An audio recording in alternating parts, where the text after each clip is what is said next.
Good afternoon. The topic I'm going to talk about today is really for my providers, and this is about building rapport. So, this idea of building rapport is actually quite simple. It's really building a relationship with your client. So, both according to my own clinical judgment, in addition to the research that's out there, having solid rapport with your client is going to be the biggest indicator of success within treatment. What that means is that if your clients don't feel at least safe with you, they're not going to talk to you about everything happening. Now, that's not to say that you may not make progress in treatment somewhat. You likely will. However, at some point, you're going to find yourself stuck. And you're stuck because, there could be a few different reasons, but a big component, a major component, is the relationship. So I want to take a second with that. That first appointment you have with a client is paramount. So if you couldn't tell, this video is really tailored, towards providers. However, if there are consumers of mental health watching this video, understand that finding a provider that you feel safe with. And I want to be careful because I think I said earlier being comfortable. However, there are going to be certain parts of treatment where you're not going to be comfortable. Excuse me.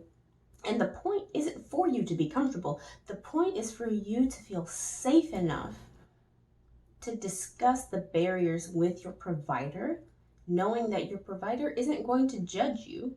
However, they will hold you accountable and be with you on that journey of identifying those barriers and problem solving. However, I take a step back. Providers, it is your job to help your clients feel safe in the realm of therapy, full stop. And there are a lot of ways that this can be done.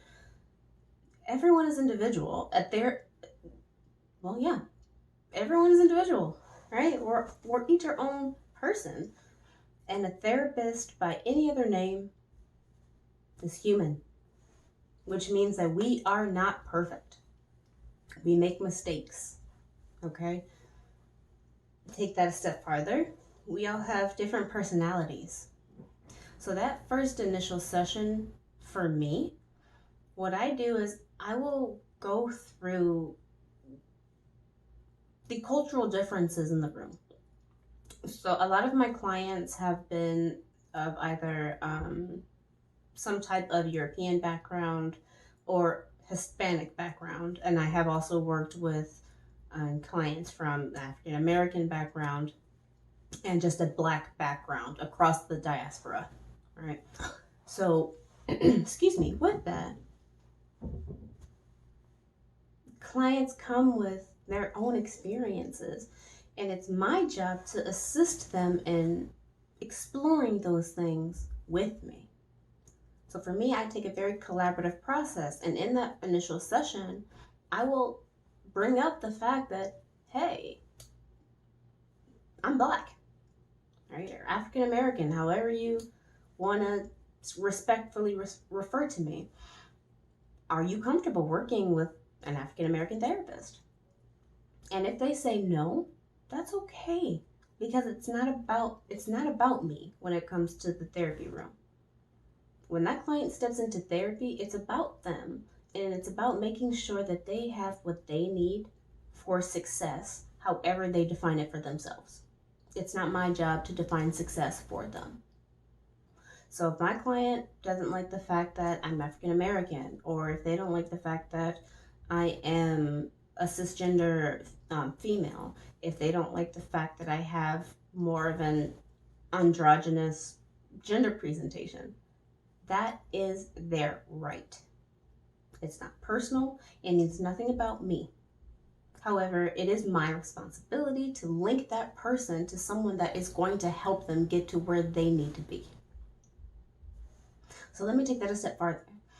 When you're building rapport with your clients, it's not your job to decide what's important for your client, okay? Clients come from different backgrounds, beliefs, experiences, anywhere, everywhere in between and outside of that. Meaning, they are going to have an idea about what they want to do. And as a therapist, from my experience and from my framework, it has been important for me to align with my clients and meet them where they are, meaning figure out what's important to them. So I might ask questions such as, what does that mean to you? Is this behavior a problem for you? Because if it's not a problem for you, then it's not a problem. Now, outside, and I'm going to do that real quick. Obviously, if a client is violating the rights of others, meaning they are engaging in homicidal intent, they are engaging in dependent abuse, elder abuse, or child abuse, that's infringing on the rights of others. That's not okay.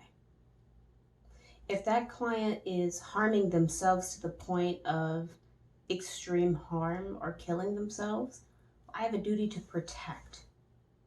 So I'm not talking about those safety considerations. I'm talking about those normal day-to-day, you like wearing mismatched socks.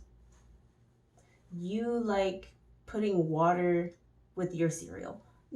Obviously, I'm using more chill examples, but if you don't mind the fact that you speak your mind, as long as you're not violating the rights of others, you don't have a problem. If you like limited social interaction because you're more of an introvert, then that's not a problem. Now, if you're on the extremes of that, I'm going to ask you about it. However, if you're not quite ready, again, I'm going to take a step back. Because it's about what is the most important right now to the client. What is impacting the client the most? And starting there and going from there. So I have fallen into this trap of deciding that, oh, well, someone is doing this too much or not enough. Well, maybe from my perspective. However, the client might not think that that's a problem. So again, it's really about aligning with the client and figuring out what is important to them and moving from there. Because everyone has a story and every client is entitled to self-determination. Meaning they are entitled to decide how they want to live their lives, even if that has nothing, even if that is the farthest thing from the therapist. Easy example, if I have a client that, let's say, is in a domestic terrorist group, such as the KKK, well, if that's not what they're coming into treatment for, then I'm not going to talk to them about that. As long as they are not actively harming people and they just have their beliefs, well, if they don't have a problem with that, then it's not a problem. It doesn't matter how I feel about it. That's something that I will need to take care of either in supervision or my own therapy, whatever. My job is to focus on what is important to the client, as difficult as that may be. So that is this idea of building a solid relationship with your client. I know, just like everything that I've said in this video, as well as previous videos or videos that I will make in the future, it's not easy. However, difficult does not equal impossible. For those providers out there that may be interested in learning more about building a solid connection and relationship with your clients, feel free to send me an email or visit my website. I will be offering consultations as well as workshops focused on providing quality mental health care to others, with a special consideration of people in the LGBTQ community. Didn't even really get a chance to super focus on that. Wouldn't be a bad idea to ask new clients about their pronouns, their preferred pronouns, their gender identity, as well as sexual orientation. Throwing that out there. If you are interested in consultations or having me as a guest speaker, please visit my website. That's going to be www.mmhcllc.org, and I'll put a link. Thank you so much. Peace and love.